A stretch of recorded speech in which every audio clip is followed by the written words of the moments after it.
नमस्कार मित्रांनो, हा अनुभव पूर्णतः सत्य असून आंबाळा गावातील मदन लांडगे यांचा हा अनुभव आहे. या घटनेबद्दल माझ्या काकांनी मला सांगितलं होतं. नंतर मी स्वतःच मदन लांडगेंना भेटून त्यांच्याच तोंडून हा अनुभव सविस्तर ऐकला आणि आज तोच अनुभव कोणतीही भरघट न करता मी माझ्या शब्दात तुमच्यासमोर सादर करीत आहे. तर नमस्कार मित्रांनो, आपल्या जी के स्टोरी टेलर या यूट्यूब चॅनलमध्ये तुमचं स्वागत आहे. ही गोष्ट साधारण 5 वर्षांपूर्वीची आहे. त्या काळात मी पोलीस भरतीची जोरदार तयारी करत होतो. शरीर तंदुरुस्त ठेवणं, शिस्तबद्ध दिनक्रम आणि कठोर सराव हे सगळं माझ्या आयुष्याचा भाग झालं होतं. गावाकडचं साधं जीवन, माळरान, शेतं, गार वारा आणि पहाटेचं शांत आकाश या सगळ्यातच माझा दिवस सुरू व्हायचा. मी रोज पहाटे 3 वाजता उठायचो. अलार्मची गरजच पडत नसे, कारण अंगवळणी पडलेली सवय होती. उठताच थंड पाण्याने तोंड धुवून थोडा वेळ स्ट्रेचिंग करून मी थेट माळरानाकडे धावायला जायचो. माझ्यासोबतच माझा जिवलग मित्र पाटलांचा रवीही असायचा.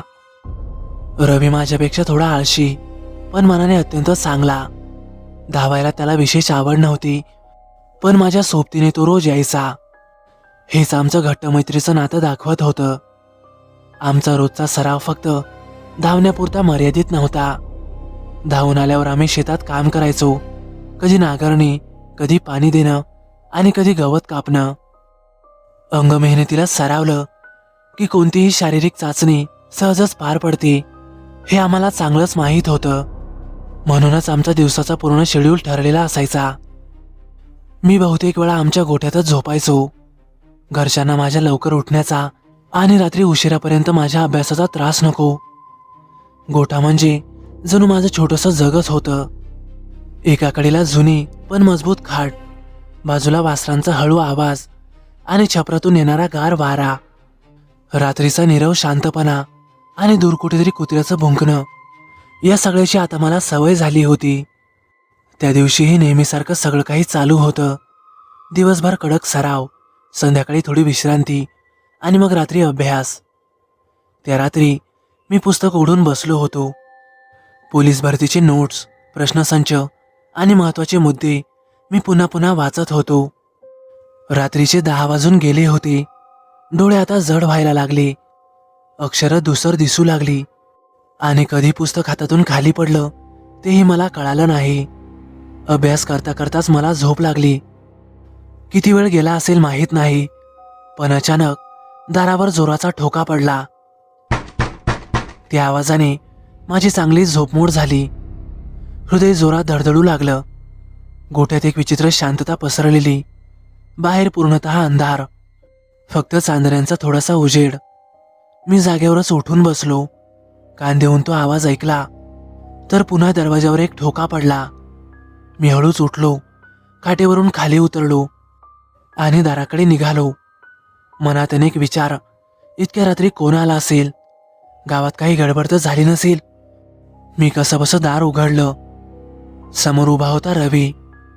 क्षणभर मला काहीच कळेना. माझे डोळे विस्फारले गेले, कारण रवी 2 दिवसांपासून गावात नव्हताच. तो त्याच्या नातेवाईकाकडे गेला होता हे मला चांगलंच ठाऊक होतं. मग हा अचानक इथे कसा? मी घाईघाईनं घड्याळाकडे पाहिलं तर रात्रीचे 2 वाजले होते. मी त्याला आश्चर्यानं म्हणालो, "अरे रवी, तू कधी आलास?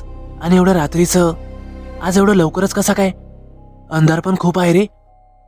रवी अगदी शांतपणे माझ्याकडे पाहतच म्हणाला, "अरे चंद्राचा उजेड आहे रस्त्याने. 2 दिवस झाले प्रॅक्टिस मिस झाली. चल ना, आज जरा लवकर जाऊ. शरीर जरा जड वाटतंय." त्याचा आवाज नेहमीसारखाच वाटत होता, पण तरीही माझ्या मनाच्या कोपऱ्यात अजीबशी शंका दाटून आली. एरवी रवी असा उत्साही नसतो. धावायलाही त्याला कंटाळा यायचा. पण मी जास्त विचार न करता त्यावर काहीही बोललो नाही. तो बाहेरच उभा राहिला. मी आत जाऊन पटकन तोंडावर पाणी मारलं. माझे रनिंग शूज घातले आणि लगोलग बाहेर आलो. वातावरण पूर्णपणे बदललेलं वाटत होतं. आकाशात ढगांची पातळ चादर, मध्ये चमकणारा चंद्र आणि माळरानाकडून येणारा गार वारा. सगळं काही जरा जास्त शांत. आम्ही लगोलग धावायला निघालो. रस्ता एकदम सुनसान होता. दूरपर्यंत कुणीही नाही, फक्त आमच्या पावलांचा आवाज आणि श्वासोच्छ्वास. पण आज एक गोष्ट मला खटकत होती. रवी खूपच वेगाने धावत होता. नेहमी तो मागे मागे यायचा, मध्येच थांबायचा. पण आज आज मात्र तो माझ्या पुढे होता.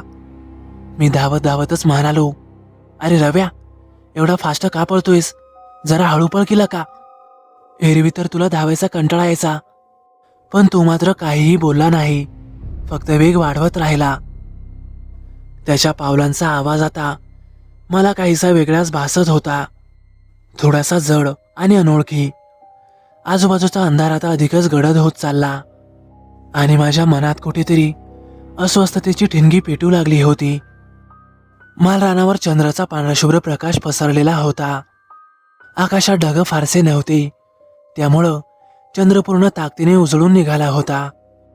त्या प्रकाशात आमच्या सावल्या जमिनीवर लांबलचक पसरत होत्या. आम्ही दोघंही धावत होतो.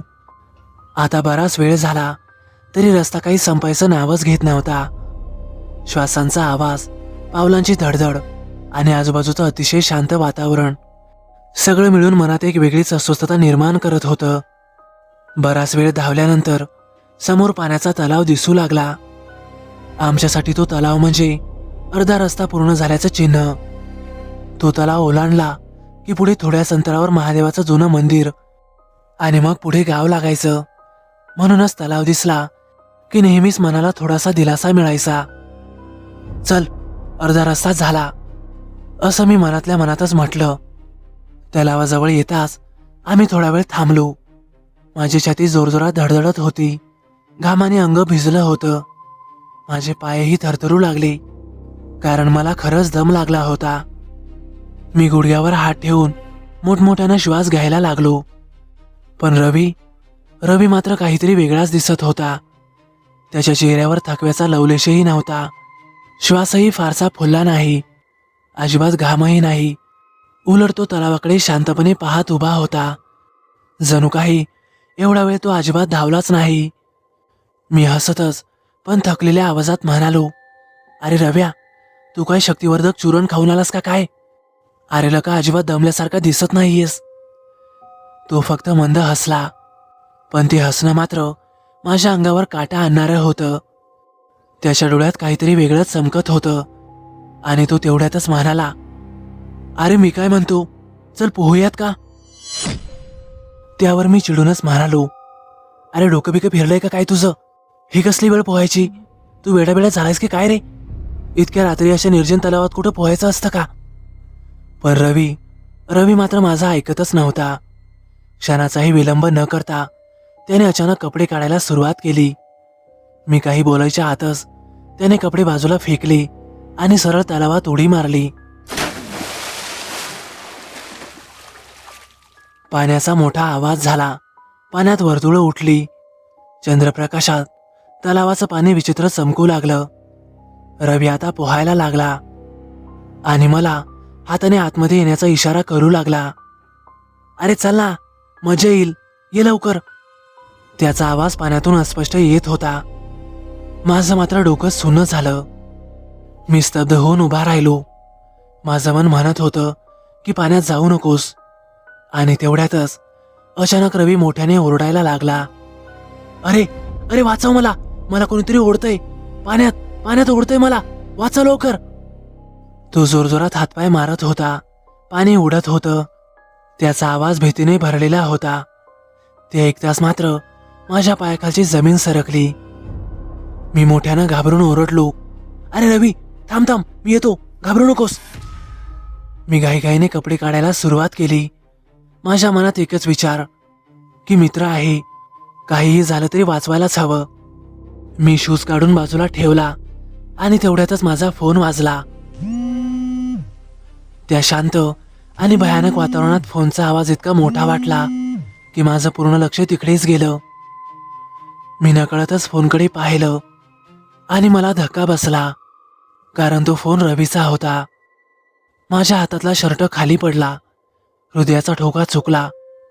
अरे, हे कसं शक्य आहे? रवी तर पाण्यात आहे, मग त्याच्या फोनवरनं मला कोण कॉल करतंय? मी थरथरत्या हाताने फोन उचलला. स्क्रीनकडे पाहिलं. रवी कॉलिंग असं त्यावर येत होतं. आणि तेवढ्यातच समोरून आवाज आला. काय रे मदन्या, पळायला जातोय का नाही? आज संध्याकाळपर्यंत येतोय मी घरी. उद्यापासून जाऊयात मस्त पळायला. तो आवाज ऐकताच माझ्या अंगावर सरसरून काटा आला. तो आवाज अगदी ओळखीचा. तो आवाज होता रवीचा. मी जरा थरथरतच म्हणालो, अरे तू कुठे आहेस आता? फोनवरून शांत उत्तर आलं, अरे मी मामाच्या गावाला आलो ना, तुला सांगितलं होतं की. माझ्या हातातून फोन खाली पडला. डोकं अगदी सुन्न झालं. श्वास घ्यायलाही त्रास व्हायला लागला. आणि मग मी हळूच समोर पाहिलं. तलावात जो रवी दिसत होता तो आता अगदी शांत उभा राहिला. अर्ध शरीर पाण्यात आणि अर्ध बाहेर. चंद्रप्रकाशात त्याचं रूप आता अगदी स्पष्ट दिसू लागलं. त्याचं शरीर अस्वाभाविक वाटत होतं. मी जरा निरखून त्याचा चेहरा पाहिला. आणि मग त्याचे डोळे लालसर विलक्षण चमकू लागले. ते डोळे रवीचे नव्हते, ते मानवी नव्हतेच. त्या क्षणी माझ्या लक्षात आलं, हा काही साधा प्रकार नाही. मी क्षणाचाही विचार न करता लगोलग कपडे उचलले, अंगावर घातले आणि मागे न पाहता गावाच्या दिशेने वेगाने पळायला सुरुवात केली. पायाखाली काटे टोचत होते, श्वास तुटत होता, हृदय फाटून बाहेर येईल असं काहीसं मला वाटत होतं. पण थांबायचीही हिंमत नव्हती. मागून कुणाचा तरी आवाज येतोय असं सारखं वाटत होतं, पण मी धावणं थांबवलं नाही. त्या रात्री मालरान, तलाव आणि चंद्रप्रकाश हे सगळं माझ्या आयुष्याचं सर्वात भयानक सत्य बनून माझ्या मागेच धावत होतं. मी धावत असताना सतत मागे वळून तिरक्या नजरेने पाहायचा प्रयत्न करीत होतो. छातीत धडधड वाढत चालली होती. माझा श्वास तुटत होता. पण जेव्हा पुन्हा मागे पाहिलं तेव्हा तो मागचा रवी आता अजिबात तिथे दिसत नव्हता. त्या क्षणी थोडासा दिलासा मिळाला, पण मन मात्र अजूनही शांत नव्हतं. मी जर गाव गाठलं नाही तर माझं काही खरं नाही, हा विचार डोक्यात ठाण मांडून बसला होता. म्हणून मी सुसाट वेगाने पुढेच पळत राहिलो. तेवढ्यातच माझ्या मागून एक ओळखीचा आवाज आला, अरे मदन, थांब की, कुठं पळतोय? तो आवाज ऐकताच मी अक्षरशः थबकलो. कारण तो आवाज म्हणजे माझ्या आजोबा नामदेवराव यांचा तो आवाज होता. मी हळूच वळून पाहिलं. समोरच माझे आजोबा उभे होते. नेहमीसारखाच पांढरा धोतर कुर्ता, हातात काठी, चेहऱ्यावर ओळखीची माया. क्षणभर मन भरून आलं. आजोबा तुम्ही इथे? मी त्यांच्या दिशेने एक पाऊल टाकणार तोच मेंदूत वीज चमकावी असं काहीतरी मला आठवलं. माझे आजोबा तर पंढरपूरला गेले आहेत, मग इथे कसे? आणि त्या क्षणी माझ्या अंगावर काटा उभा राहिला. हृदय जोरात ओरडू लागलं की हे माझे आजोबा नाहीत, हा फक्त खेळ आहे. नको नको, मी त्याच्या जवळ जायला नको. हा फक्त त्या भूताचा छळ आहे, हे आता स्पष्ट झालं होतं. मी क्षणाचाही विलंब न करता पुन्हा मागे पाहत वळालो आणि पूर्ण ताकदीने गावाच्या दिशेने पळायला सुरुवात केली. पण तो छळ इथेच थांबला नाही. काही अंतर गेलो असेल तेवढ्यातच मला आईचा आवाज ऐकू आला, मदन बाळा, थांब ना, कुठे पळतोयस? तो आवाज इतका जिव्हाळ्याचा होता की माझे पाय आपोआपच थांबायला लागले. डोळे पाणावले, पण लगेचच माझ्या मनात ठाम विचार आला, नाही, हे आई नाही. मी दात आवळले आणि तसा सुसाट पळत राहिलो. थोडं पुढे गेल्यावर मला पुन्हा बाबांचा आवाज आला, अरे मदन, कुठे पळतोयस? थांब जरा, मला बी येऊ दे की. पण मी मात्र अजिबात थांबलो नाही. तो आवाज कधी माझ्या आजीचा, कधी माझ्या आजोबांचा, कधी माझ्या आईचा आणि कधी कधी तर माझी प्रेयसी राणीचा होता. मदन, मला सोडून कुठे चाललायस? तो प्रत्येक आवाज माझं मन फाडून टाकणारा होता. मी जर क्षणभर थांबलो असतो तर कदाचित मी तिथेच कोसळलो असतो. पण आता मात्र माझ्या मनात एक गोष्ट पक्की ठरली होती, हा सगळा फक्त त्या आत्म्याचा छळ आहे. मी जर थांबलो तर माझं काही खरं नाही. मी अजिबात थांबलो नाही. कान बंद करून डोळे सरळ पुढे ठेवून पळत राहिलो. पाय जणू आपोआपच धावत होते. शरीर पूर्णपणे थकलं होतं, पण भीतीने मला पुढे ढकलतच ठेवलं होतं. थोड्याच वेळात मला गावाचं महादेवाचं देऊळ दिसलं. ते दृश्य पाहताच माझ्या डोळ्यात पाणी आलं. वाचलो बाबा, असं मला वाटलं. मी सरळ मंदिरात घुसलो. अजिबात इकडे तिकडे न पाहता थेट देवाच्या गाभाऱ्यात गेलो आणि देवाजवळ जाऊन बसलो. पूर्ण अंग घामाने ओलचिंब झालं होतं. श्वास घ्यायलाही त्रास होत होता. छाती एवढ्या जोरात धडधडत होती की जणू काही माझं काळीज बाहेर येईल. मंदिरात एकदम शांतता होती, पण माझ्या कानात अजूनही तेच आवाज घुमत होते. मी डोळे घट्ट मिटली आणि देवाचा जप करायला सुरुवात केली. देवा महादेवा, वाचव रे बाबा. रात्र कधी सरली हे मला कळालंच नाही. मी तिथेच थरथरत बसलेलो होतो. सकाळचा उजेड पडू लागला, पण मी मात्र गाभाऱ्याबाहेर यायची हिंमत केली नाही. तेवढ्यातच पुजारी बुवा मंदिरात आले. मला पाहताच ते दचकले. अरे मदन, काय झालं तुला? तू एवढ्या सकाळी इथे कसा आणि एवढा घाबरलायस का? मी त्यांना रडत रडत संपूर्ण घडलेला प्रकार सांगितला. रवी, तलाव, तो फोन, आवाज आणि माझं पळणं. ते शांतपणे ऐकत राहिले आणि मग एका गंभीर आवाजात म्हणाले, अरे पोरा, तुला रुस्तुमाच्या आत्म्यानं गाठलं होतं. मी अवाक होऊन त्यांच्याकडे पाहत राहिलो. ते पुढे म्हणाले, आपल्या गावातला रुस्तुमा, ज्याचं तुझ्या आजोबांशी फार वैर होतं. एकदा तो त्या तलावावर बैलांना पाणी पाजायला गेला होता. पाय घसरून तो तलावात पडला आणि बुडून मेला. त्याला अजिबात पोहणं नव्हतं. त्या दिवशी कोणीही तिथं नव्हतं. त्याला वाचवायला कोणीही मिळालं नाही. पुजारी बुवा जरा थांबून म्हणाले, तेव्हापासून मात्र तो आत्मा त्या तलावाजवळच भटकतो. तो स्वतःच्या रूपात दिसत नाही. तो लोकांना त्याच्या जाळ्यात अडकवतो. त्याच्या जवळच्या माणसाचं रूप घेतो आणि वडील, मित्र आणि प्रिय व्यक्ती त्यांचं रूप घेऊन त्या माणसाला फसवून पाण्यात ओढतो आणि मग त्याला बुडवून मारून टाकतो. तुझा काका वैजनाथ, त्यालाही त्याच आत्म्यानं मारलं होतं. तू वेळेत तिथून निघालास म्हणून वाचलास पोरा, नाहीतर आज काही तुझं खरं नव्हतं. मी देवाकडे पाहिलं. डोळ्यातून अश्रू वाहू लागले.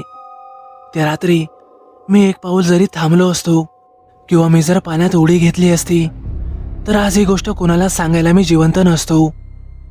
आजही त्या तलावाकडून जाताना माझं काही जोरजोरात धडधडतं, कारण काही आत्मे फक्त मारायला नाही तर ओळखीचं रूप घेऊन आपल्याला फसवायलाही येतात. तर मित्रांनो, कसा वाटला तुम्हाला अनुभव? आवडल्यास नक्की लाईक करा, कमेंट करायला विसरू नका. या अनुभवासाठी मी खूप मेहनत घेतली आहे, तर नक्कीच व्हिडिओला लाईक करा, कमेंट करायला विसरू नका. आणि हो, जर तुमच्याकडेही काही अनुभव असेल तर तो तुम्ही मला सांगू शकता. आपल्या व्हिडिओला कमेंट करून किंवा मग आपल्या gkstoryteller01@gmail.com या ईमेलवर पाठवू शकता. तर चला मग भेटूया उद्या एका नवीन अनुभवासह. धन्यवाद.